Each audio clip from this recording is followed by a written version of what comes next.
South Africa's last zoo elephant has been released back into the wild after 40 years of captivity.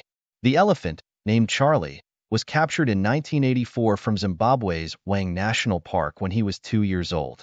He was taken to Boswell Wilkie Circus in South Africa and trained to perform tricks.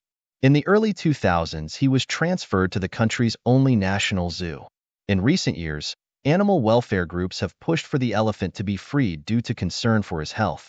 On Tuesday, EMS Foundation, which advocates for the rights of wildlife, announced that after a nail-biting 4-hour trip to freedom, the elephant had arrived at his new home at the Shambhala Private Reserve in Limpopo Province.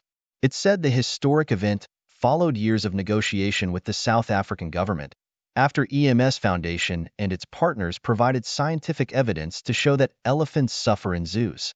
At the zoo, Charlie the elephant is said to have witnessed the death of 4 other elephants, including his own calf, which was less than a month old. In 2019, concerns were raised that the elephant was showing signs of distress common with animals in captivity. The South African National Biodiversity Institute, which runs the zoo, denied it, saying it was behavior learnt from years of circus life that would never be completely unlearned. EMS Foundation said this was inaccurate. On Tuesday, animal welfare organization 4 Paws, which collaborated with EMS Foundation, said the elephant's retirement was an important milestone for elephant Charlie, but also for better animal welfare in South Africa.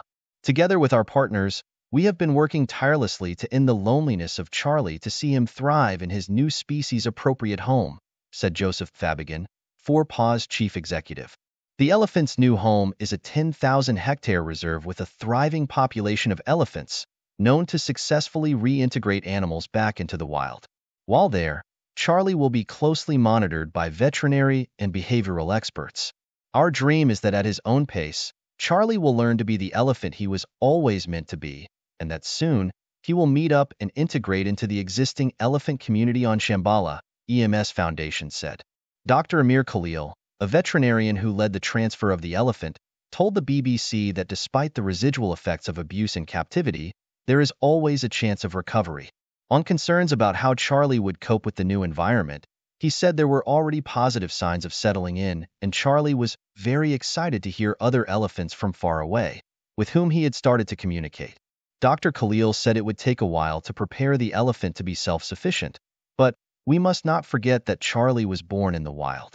He has spent almost 2 years with his mother living in freedom. He said the elephant was under a rehabilitation and feeding program, and they plan to release him to an even bigger area in the coming months. We are convinced that step by step he will get used to all these new experiences. South Africa has a wild elephant population of more than 25,000, according to the South African Parks Authority SAN Parks. African elephants face threats from poachers, with thousands of them illegally killed each year for their tusks. They also face habitat loss due to expanding human settlements.